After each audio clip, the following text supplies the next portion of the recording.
Allô?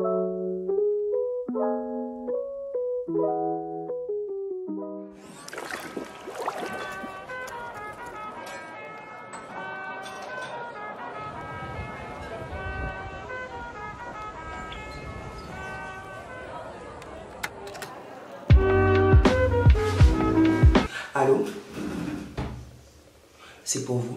Ce vlog est sponsorisé par Lelo. Aujourd'hui, je viens vous présenter le dernier jouet de Lelo, le Ida Wave. Les personnes qui ont conçu le Ida Wave devaient avoir accès à mes désirs les plus profonds. Je n'ai pas d'autre explication parce que je n'ai jamais connu de sextoy me correspondant autant. C'est un vibromasseur double qui stimule le point G et le clitoris en même temps et qui peut être contrôlé via l'application Lelo pour un plaisir sans contact. La technologie Wave Motion utilisée par Lelo permet à Ida Wave de vous stimuler comme si c'était des doigts. Est-ce que vous voyez bien de quoi je suis en train de vous parler? C'est le naturel du mouvement qui m'a le plus, on va dire, bouleversé quand je l'ai testé pour la première fois. Il est en silicone ultra doux et 100% étanche, donc utilisable sous la douche, dans une baignoire, etc. etc. Je pourrais facilement conseiller le Ida Wave comme premier sextoy. Il est évidemment super efficace et le ressenti est, je trouve, très naturel. Je n'avais pas l'impression d'être seul in a good way. Vous pourriez également l'utiliser avec une autre personne qui, par exemple, pourrait contrôler les modes via l'application Lelo. Ida Wave est, selon moi, une expérience unique. Je n'ai jamais été autant en osmose avec un sextoy. Il est discret. Comme je vous ai dit, la sensation est vraiment naturelle. Je n'ai jamais rien vu comme ça. Et il vient avec une petite pochette. Vous pouvez le ranger, le garder propre et c'est super discret. Donc vous pouvez l'emporter partout avec vous, même en voyage. Merci à Lelo d'avoir sponsorisé cette vidéo. Je vous laisse avec le vlog. Au début du mois d'août, j'ai découvert Grand-Bérébi, une petite ville au grand nom au sud-ouest de la Côte d'Ivoire. On a fait 45 minutes d'avion d'Abidjan à San Pedro, puis 45 minutes de voiture de San Pedro à Grand-Bérébi.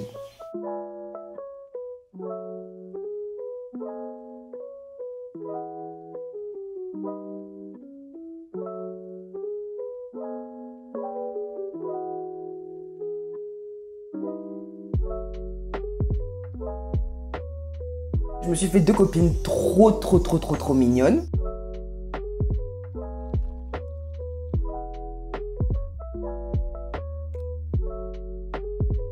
Et je n'ai pas fait grand chose du reste de la journée, la nuit est vite tombée et la deuxième journée à Grand-Bérébi a suivi.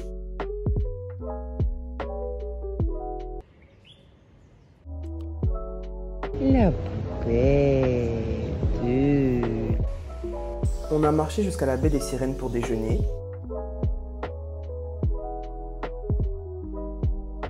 Tu fais du dodo.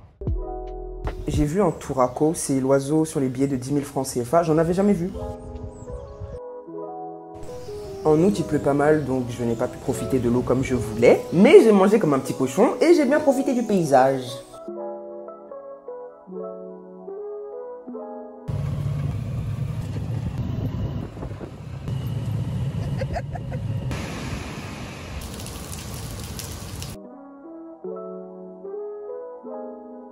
La deuxième journée s'est rapidement terminée et la troisième a commencé.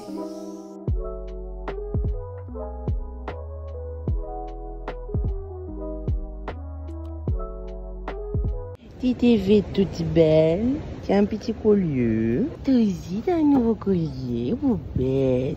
Oh.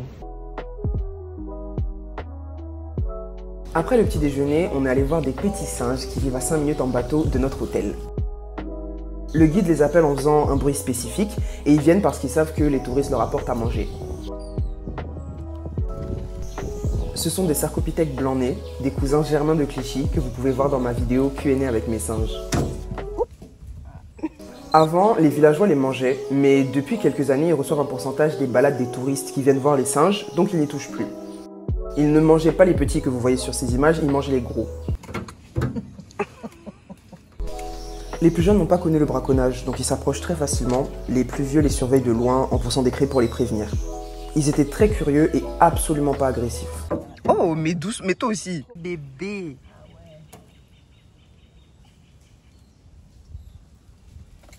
La journée qui a suivi, on avait prévu de faire une randonnée en forêt et c'était censé être dans cette forêt où on voit les singes. Malheureusement, il y avait des travaux et Ces travaux en question, c'était déforester pour pouvoir construire un hôtel.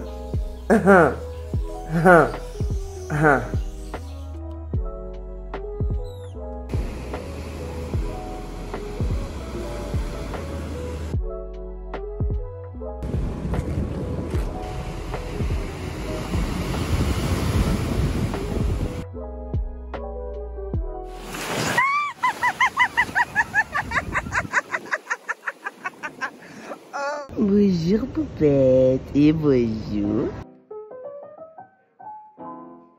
Pendant la 4e journée, on a visité la ville et j'ai pu poser quelques questions sur les ethnies qui vivent à Grand Bérébi. Je n'ai pas beaucoup d'images parce que je ne vais pas filmer des gens qui vaquent à leurs occupations pour un vlog. Donc je vais faire mon cours d'histoire par-dessus les images que j'ai filmées à Tabaoulé. À l'ouest de la Côte d'Ivoire, il y a le Libéria et la Guinée. À l'est, il y a le Ghana. Et au nord, le Mali et le Burkina. Grand Bérébi étant au sud-ouest du pays, la ville est proche du Libéria. Il y a donc quelques pêcheurs libériens dans la ville, mais la majorité des pêcheurs sont ghanéens. Les hommes pêchent et les femmes vendent le poisson au marché, frais ou fumé.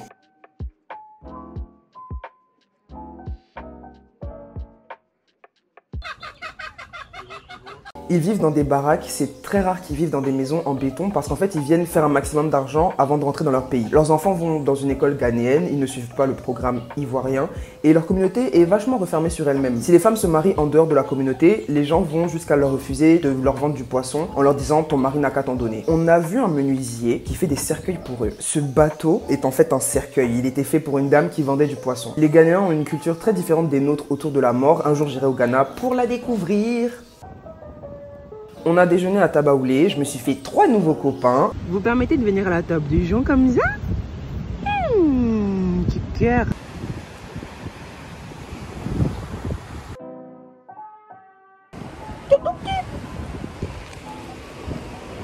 Tu vois comment t'es tout petit?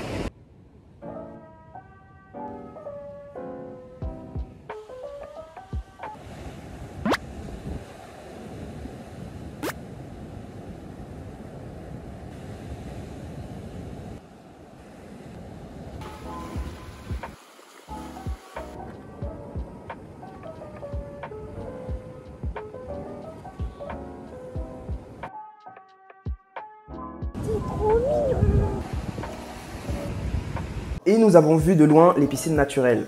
On n'a pas pu s'y baigner vu qu'en cette période de l'année, c'est dangereux.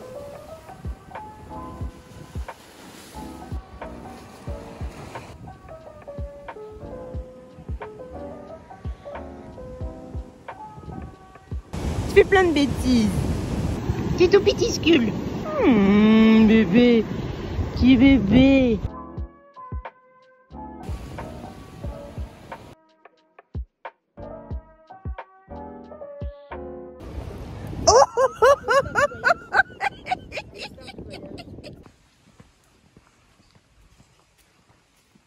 La 5e journée a été la plus longue. On a commencé avec une balade en forêt à Guikla, un village pas très loin de Grand Bérébi. C'est un village qui n'a pas l'habitude du tourisme. Certains villageois sont méfiants quand ils voient des étrangers. Qui peut le leur reprocher? Les terres appartiennent aux villageois, ils vivent de l'EVA, l'arbre d'où provient le caoutchouc naturel.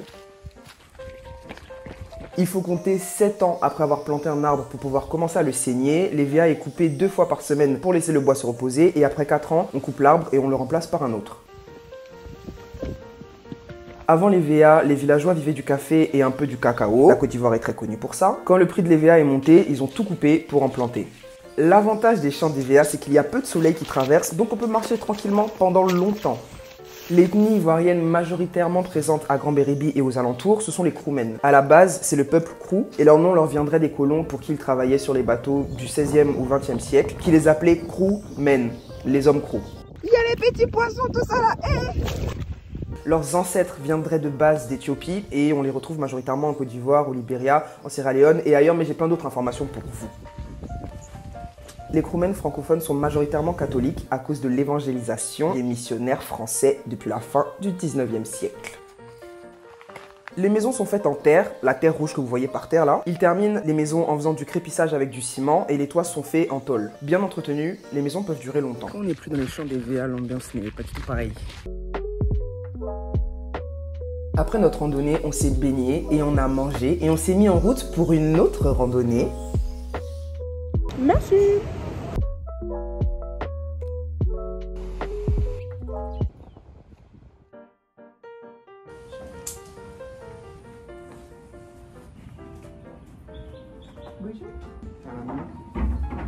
Ça va mieux là.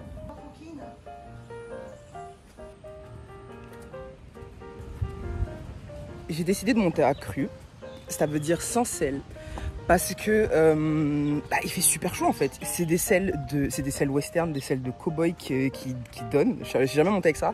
Et puis les tapis sont super épais et tout, donc ma go elle va avoir super chaud là. Déjà que c'est un petit modèle et que moi je suis pas un petit modèle, bon. Donc pour libérer ma petite Mimi, je monte à cru. Je pense vous l'avoir déjà dit, j'ai grandi en montant à cheval, j'ai quasiment grandi en fait dans le cercle hippique dans lequel ma mère montait. Ouais, c'est notre sport familial en fait, c'est une passion que ma mère nous a transmis, mon frère et moi. En fait, j'ai arrêté l'équitation il y a à peu près 10 ans quand notre première jument est morte, parce qu'en fait donc je suis passé des poneys à cette jument, Jaya, et c'était vraiment la prunelle de mes yeux. Donc quand elle est morte, ça m'a tellement fait mal en fait que j'ai arrêté de monter. Maintenant, faut savoir que Jaya, c'est un bon bélier et du coup, elle était très dynamique. Je suis tombée pas mal de fois avec elle, mais tombée mal, c'est-à-dire je pensais que j'allais mourir, etc. Enfin, vraiment des chutes incroyables. Donc j'ai des traumas par rapport à ça, et notamment par rapport à l'extérieur. Monter à cheval en extérieur, pour moi, c'est une épreuve à chaque fois. Donc j'ai quand même négocié pour qu'on fasse que du pas. Genre si on devait trotter, galoper et tout machin et tout, moi je peux pas. Je peux pas. Un cheval que je ne connais pas, en extérieur, en plus dans un lieu que je ne connais pas, non. Tu veux boire? Mais attends. Donc il y a eu plein de tics qui ont tué pas mal de chevaux dans le pays, et du coup les juments elles n'étaient pas sorties depuis 2 mois apparemment, donc c'est leur première sortie depuis 2 mois. Les chevaux sont des animaux très très fragiles, ils peuvent mourir pour rien du tout. Une colique et c'est parti. Et une colique c'est quoi? C'est la chiasse. T'es là, t'es tout petit et t'es content d'être petit. Oh non, petit cœur.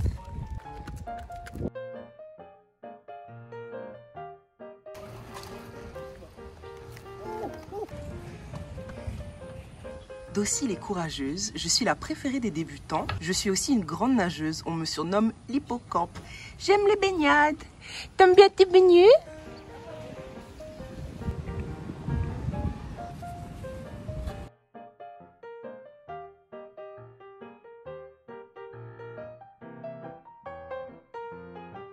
Le reste de la journée s'est divisé entre yoga, baignade et repas. Et avant que je m'en rende compte, mon séjour à Corbérémy était déjà terminé.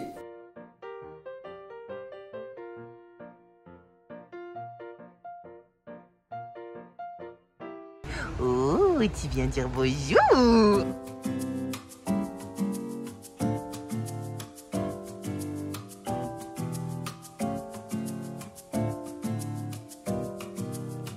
Le soleil a attendu le jour où on part bien pour sortir. Y a pas de problème. De toute façon, je reviendrai.